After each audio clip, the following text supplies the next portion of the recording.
चमोली से बड़ी खबर है। बद्रीनाथ धाम और हेमकुंड साहिब की यात्रा को 2 दिन के लिए रोक दिया गया है। पीपलकोटी में रोड ब्लॉक होने के चलते यात्रा को रोक दिया गया है। यात्रियों को सुरक्षित जगहों पर रोका गया है। पीपलकोटी, चमोली, कर्णप्रयाग और जोशीमठ में यात्रियों को ठहराया गया है। शुक्रवार तक हाईवे खुलने की संभावना जताई जा रही है और हाईवे खुलने के बाद ही यात्रा शुरू हो पाएगी। तो पीपलकोटी के पास बद्रीनाथ हाईवे बंद हो गया है, जिसके चलते यात्रियों को सुरक्षित जगह पर ही रोक लिया गया है।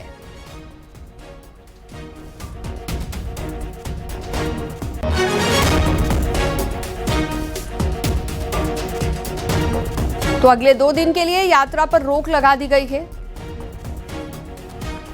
और इसके पीछे वजह है पीपलकोटी के पास बद्रीनाथ हाईवे बंद हो गया है।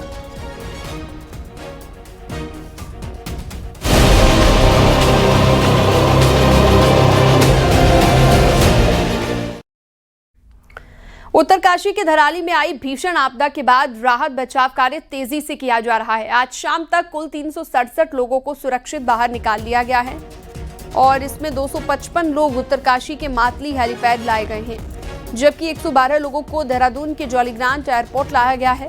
ये सभी यात्री भैरों घाटी, गंगोत्री और नेलांग घाटी में फंसे हुए थे। आज का हेली रेस्क्यू अभियान फिलहाल पूरा हो गया है। अब कल फिर से हेली अभियान शुरू किया जाएगा। मुख्य सचिव का कहना है कि गंगोत्री धाम से ज्यादातर लोगों को निकाल लिया गया है।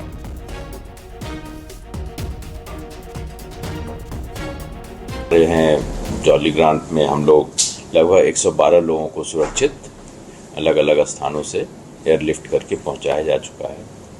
लगभग 250 से ज़्यादा व्यक्तियों को हर्षिल पहुंचाया जा चुका है। मातली जो है वहाँ भी लगभग 250 लोगों को पहुंचाया जा चुका है। फूड पैकेट्स भी डिस्ट्रीब्यूट किए जा रहे हैं लगातार। उसमें खाने पीने की कोई दिक्कत नहीं है। जो भी लोग जहां अगर फंसे भी हैं तो वहां पे उनको राहत वितरण किया जा रहा है। धराली में रेस्क्यू ऑपरेशन में जुटी सेना, एनडीआरएफ और एसडीआरएफ ने कुछ वीडियो जारी किए हैं। इन तस्वीरों में भी आप देख सकते हैं कि कैसे रेस्क्यू में जुटी एजेंसियां तबाही में फंसे लोगों को सुरक्षित स्थानों पर पहुंचाने में जुटी हैं। धराली, हर्षिल और गंगोत्री से अब तक 350 से ज्यादा लोगों को रेस्क्यू किया गया है। रेस्क्यू ऑपरेशन लगातार जारी है। चिनूक हेलीकॉप्टर की मदद से भी लोगों को सुरक्षित निकाला जा रहा है। इसके साथ ही डॉग स्क्वाड की टीम भी मदद कर रही है। मलबे में फंसे लोगों की तलाश की जा रही है। साथ ही सेना के जवान लोगों को खाने पीने का सामान भी मुहैया करा रहे हैं।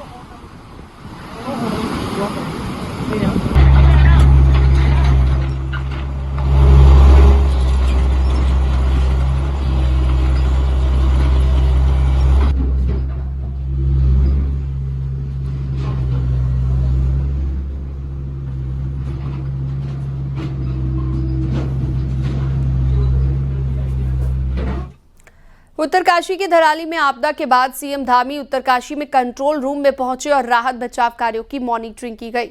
2 दिन में तीसरी बार सीएम धामी कंट्रोल रूम में पहुंचे। इस दौरान दिन भर हुए राहत कार्यों की समीक्षा भी सीएम धामी ने की और अधिकारियों को भी निर्देशित किया गया।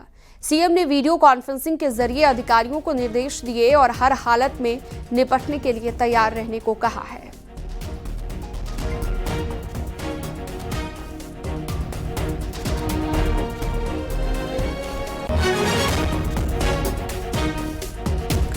धराली में हादसे के बाद सीएम पुष्कर सिंह धामी भी उत्तरकाशी में डटे हुए हैं और राहत और बचाव कार्यों की पल पल की अपडेट ली जा रही है।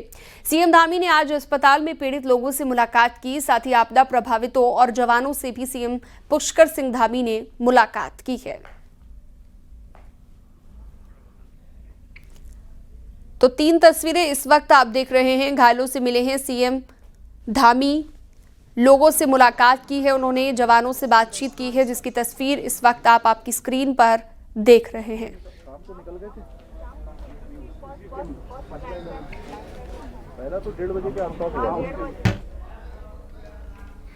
गगनानी से आगे सड़क मार्ग पूरी तरह से ध्वस्त हो गया है। उसको फिर से संपर्क मार्ग जोड़ा जाए। वहाँ पर बैली ब्रिज लगाकर जल्दी से जल्दी स्थिति वहाँ पर बनाई जाए और सभी प्रकार के प्रबंध किए जा रहे हैं। कल तक हमारा ये मौसम इसी प्रकार बना रहेगा तो कल तक सभी लोगों को हम लोग वहाँ से निकाल लेंगे।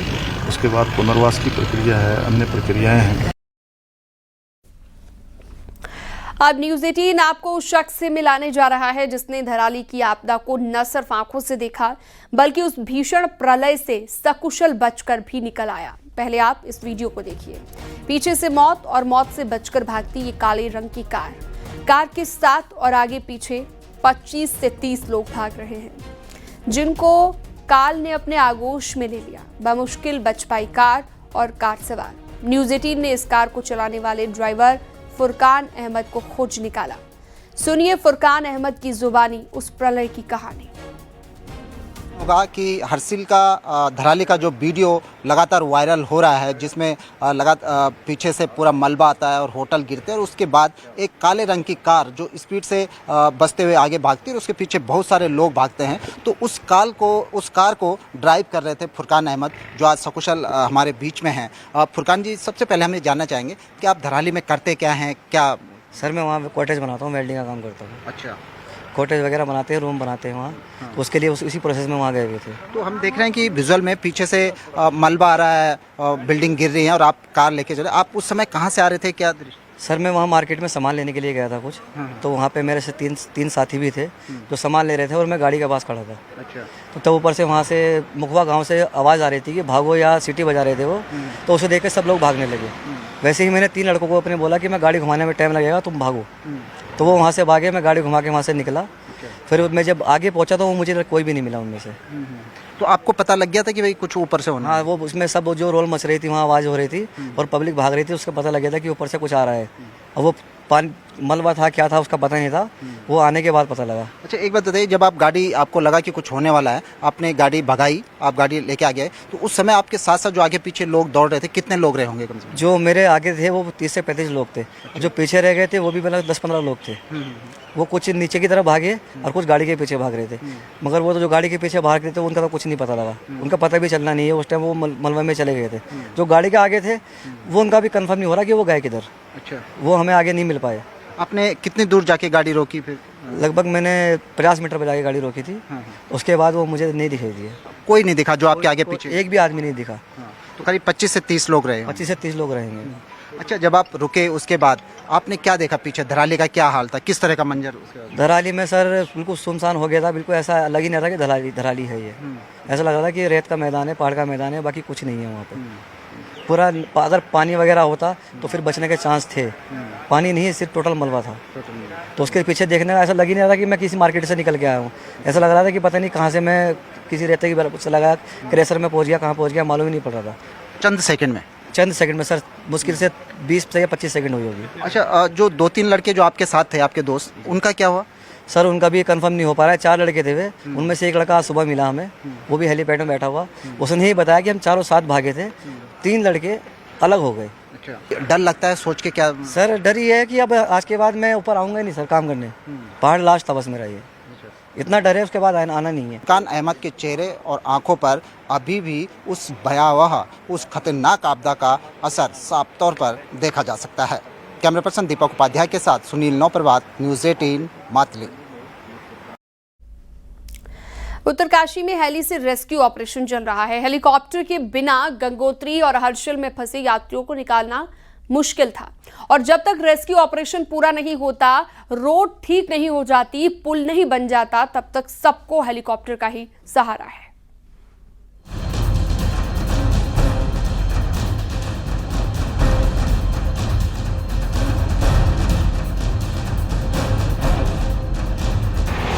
उत्तराखंड सिविल एविएशन के 8 हेलीकॉप्टर, सेना के चिनूक हेलीकॉप्टर, 2 Mi-17 हेलीकॉप्टर के पायलट भगवान बनकर आए। बुधवार शाम से छोटे हेलीकॉप्टर ने उड़ान भरनी शुरू की तो गुरुवार को एक साथ 12 हेलीकॉप्टर ने 300 से ज्यादा लोगों को उत्तरकाशी के मातली और देहरादून के जॉली ग्रांट एयरपोर्ट पर उतारा। तो अभी तक की जो हमारी कल और आज की सॉर्टीज़ हैं, लगभग 100 सॉर्टीज़ हम लोग कर चुके हैं।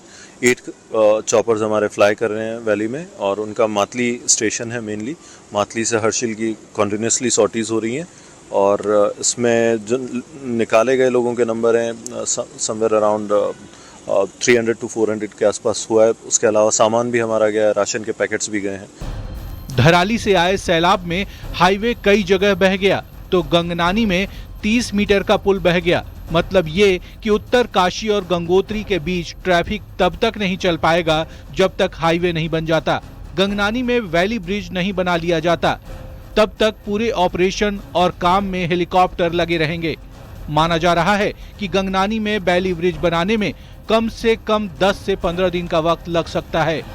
और जो आपने रोड की डेफिनेटली अभी बहुत टफ कंडीशंस हैं, इमीडिएटली रिस्टोर होने की संभावना कम दिख रही है, लेकिन हम लोग उसको वैली ब्रिज और बाकी जो भी अल्टरनेट हो सकता है उसकी कोशिश की। जैसा कि ऑनरेबल सीएम सर के डायरेक्शंस हैं और हमें कंटिन्यूअसली रेस्क्यू ऑपरेशंस करने ही हैं, तो ऑनरेबल सीएम सर के डायरेक्शंस के अकॉर्डिंगली यदि नंबर कम किए जाने या बढ़ाए जाने तो उसके अकॉर्डिंगली हम लोग एक्ट करेंगे। केदारनाथ वैली में जिस तरह हेली ऑपरेशंस के बीच में एक्सीडेंट हुए तो तमाम सवाल खड़े हुए कि हेलीज उत्तराखंड में कितने सुरक्षित है या नहीं है, लेकिन उत्तरकाशी की आपदा में हम देखते हैं तो बिल्कुल उल्टा है। यहाँ पर सड़क का नेटवर्क टूटने से सब कुछ हेलीकॉप्टर पर आकर टिक गया है और हेलीकॉप्टर्स ने इस पूरे ऑपरेशन में एक अहम रोल निभाया है। और यूकाडा का दावा है कि आने वाले दिनों में जब तक हालात सामान्य नहीं होते पूरी तरीके से वहां पर हेलीकॉप्टर्स की मदद ली जाएगी। दीपांकर भट्ट, न्यूज़ 18, देहरादून।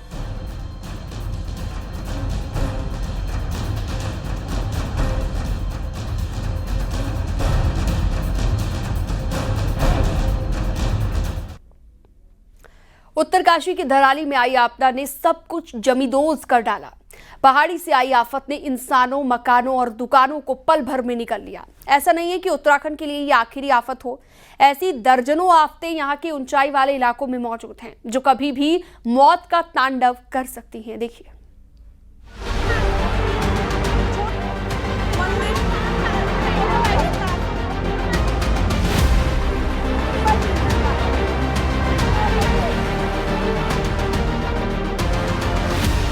धराली में जब आसमानी आफत बरसी तो उस दौरान वहां बारिश काफी कम थी। इससे एक बात तो साफ है कि ये तांडव बादल फटने से नहीं हुआ, बल्कि ऊंचाई वाले इलाकों में हुई हलचल से धराली इतिहास के पन्नों में समा गया। माना जा रहा है कि ग्लेशियर टूटने से बनी झील इस तबाही की वजह है। वाडिया इंस्टीट्यूट सहित कई पर्यावरण संस्थान पहले ही ऐसे खतरों से आगाह कर चुके हैं। उत्तराखंड में 25 ऐसी झीलें ऊंचाई वाले इलाकों में वजूद में आ गई हैं जो कभी भी बड़ी तबाही की बड़ी वजह बन सकती हैं। केदारनाथ में 2013 में आई त्रासदी भी झील टूटने का ही नतीजा थी। वाडिया इंस्टीट्यूट ने अभी एक स्टडी की थी इसमें कि हम लोगों को जो रिमोट सेंसिंग की हम लोग सैटेलाइट डेटा को देखते हैं और ये देखा कि भाई कितनी नई झीलें बनी हैं और वो कितनी झीलें हैं उनमें से जो संवेदनशील हो सकती हैं। एब्लेशन टाइम आता है तो वहाँ पर मेल्टिंग होती रहती है और पानी नीचे की तरफ स्लोप में जाता रहता है, लेकिन कई बार क्या होता है कि बारिश के दौरान नीचे की तरफ लैंडस्लाइड हो जाती है और लैंडस्लाइड होने से पानी भारी मात्रा में इकट्ठा हो जाता है। तो जैसे जैसे पानी की पोटेंशियल एनर्जी बढ़ती है तो सारा पानी हमारा नीचे आ जाता है। भिलंगना घाटी में मौजूद मसरताल ग्लेशियर झील को अति संवेदनशील माना गया है, जबकि गौरी गंगा घाटी में सफेद ताल और एक बेमाम झील मौजूद है। वहीं धौली गंगा घाटी में मौजूद 6 ग्लेशियर झील कभी भी तांडव मचा सकती है। यही नहीं, अलकनंदा में 9 और भागीरथी घाटी में 5 ग्लेशियर झीलें मौजूद हैं जो कभी भी निचले इलाकों को इतिहास के पन्नों में शामिल कर सकती हैं। वहीं कुटियांगती घाटी में भी 2 ग्लेशियर झीलें वजूद में आ चुकी हैं। ये सभी झीलें 1000 वर्ग मीटर से बड़ी हैं। यही नहीं, ये झीलें हजारों फीट की ऊंचाई पर मौजूद हैं। ऐसे में इनके टूटने से जहां लाखों टन मलबा नीचे आएगा, वहीं बड़ा इलाका पूरी तरह जमींदोज हो सकता है। हमने देखा कि जो वहाँ की बसावट थी वो वाटर चैनल जो निकलती है, जो नदी निकलती है, उसके मुखाने पे बनी हुई थी। एक तो वो बड़ा कारण है कि इस प्रकार के जो इंफ्रास्ट्रक्चर हैं ऐसी जगहों पे न डेवलप किए जाएं जहाँ पे वाटर चैनल जा रहे हों।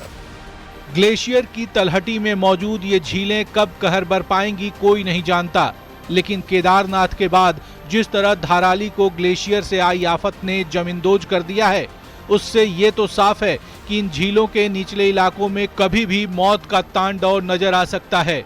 ऐसे में बेहतर यही होगा कि नदी नालों के किनारे बसी इंसानी बस्तियों को शिफ्ट करने की योजना समय रहते अमल में लाई जाए।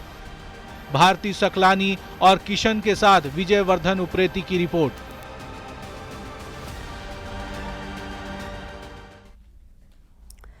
सीएम पुष्कर सिंह धामी उत्तरकाशी से पौड़ी पहुंचे, जहां पर सीएम ने पाबो ब्लॉक के आपदा प्रभावित इलाकों का जायजा लिया। सीएम धामी ने आपदा प्रभावितों से मुलाकात की। इस दौरान सीएम ने आपदा प्रभावितों को हर संभव मदद का भरोसा दिया। कल पाबो के सेंजी ग्राम में बादल फटा था और यहां पर नुकसान भी हुआ था। पैठानी क्षेत्र, थैलीसेण क्षेत्र, उस क्षेत्र के अनेक गांवों में बिजली बादल फटने के कारण से काफ़ी घरों को भी नुकसान हुआ है, सड़कों को नुकसान हुआ है। वहाँ भी पूरी तरह से सभी व्यवस्थाएं ध्वस्त हुई हैं। उन सबको भी जो है पटरी पर लाने के लिए हम लोग लगातार काम कर रहे हैं, शासन भी काम कर रहा है। पौड़ी जिले के पाबो और थलीसैंण ब्लॉक में बुधवार को बादल फटने से तबाही हुई। कई गांव में आपदा जैसे हालात बने हुए हैं और बुधवार को आई आपदा में 3 लोगों की मौत हो गई है, जबकि कई लोग लापता बताए जा रहे हैं। यहाँ पे है कई इलाकों का मुख्यालयों से संपर्क कट गया है। वहीं कई लोग खौफ के साए में जीने को मजबूर हैं। सब बेलें ये सब सड़क में थी। ये जो सामने पेड़ दिख रहा है इधर से, तो ये भी ऊपर ही था, खेत में था, वो सब नीचे आ गया। अब मकान पे बात आने लगी है और वहाँ उसके चौक पे दरारें पड़ गई हैं। पीडब्ल्यूडी संज्ञान लेने को तैयार ही नहीं है। उनका कहना है कि अभी बजट नहीं है, अभी मौसम ठीक नहीं है। आप देख सकते हो कि कितनी दुर्घटना हो रखी है। इसके ऊपर जो भूस्खलन हो रखा है, इसके ऊपर 2 मकान खतरे में है। ये कल रात को हमने जब देखा कि ये खतरा बढ़ रहा है, तो इसकी वजह से यहाँ फैमिली शिफ्ट रहती थी, उस फैमिली को हमने दूसरी जगह सुरक्षित में शिफ्ट किया है। और यहाँ अभी भी खतरा बढ़ा हुआ है, तो प्रशासन से निवेदन अनुरोध है, इसमें कुछ हमें सुरक्षा दिलाई जाए। उत्तरकाशी की धराली में आई आपदा के बाद एक कई तस्वीरें सामने आ रही है। धराली में जिस रास्ते से आपदा आई थी, उसी रास्ते की ड्रोन की तस्वीर इस वक्त न्यूज़ 18 आपको दिखा रहा है। जो तस्वीर आप देख रहे हैं, इसी रास्ते से सैलाब आया था। ये ड्रोन के वीडियो हैं, कहां से वो सैलाब बहता हुआ दिखाई दिया था और फिर धराली में तबाही मच गई। बीजेपी के राष्ट्रीय मीडिया प्रमुख और गढ़वाल सांसद अनिल बलूनी ने केंद्रीय परिवहन और राजमार्ग मंत्री नितिन गडकरी से मुलाकात की। बलूनी ने गढ़वाल लोकसभा में भारी बारिश और बादल फटने से हुए सड़कों के नुकसान को लेकर बातचीत की। बलूनी ने जल्द इनके दोबारा निर्माण की मांग की और इसी दौरान NHAI के चेयरमैन भी मौजूद थे। अनिल बलूनी ने जल्द से जल्द रोड के निर्माण और पुलों के निर्माण की मांग की। बलूनी ने बताया कि केंद्रीय मंत्री नितिन गडकरी ने इस पर पूरा भरोसा दिया है कि जल्द ही काम किया जाएगा।